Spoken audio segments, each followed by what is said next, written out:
ఎందరో మహానుభావులు అందరికీ వందనములు.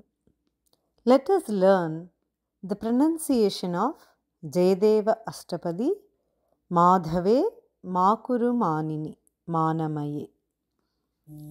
The first charanam, Harirabhisarati Vahati Madhupavane Kimapara Madhika Sukham Sakhi Bhuvane Madhave Makuru Manini Manamaye.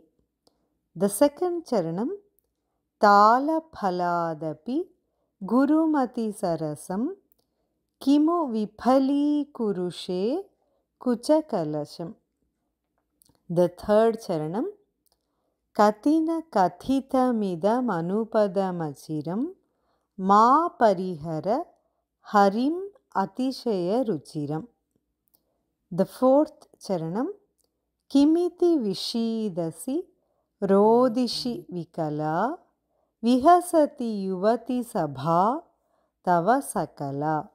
The fifth charanam, Mrudu Nalina Dala Shitala Shayane Harim Avalokaya Saphalaya Nayane. The sixth charanam, Janayasi Manasi Kimiti Guru Khedam Shrunu Mama Vachana Manihita Bhedam.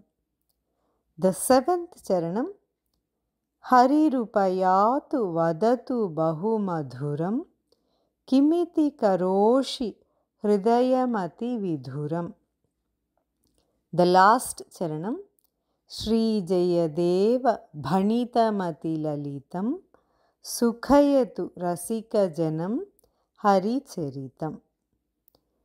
If you want to know more details, please check out video section. Thank you.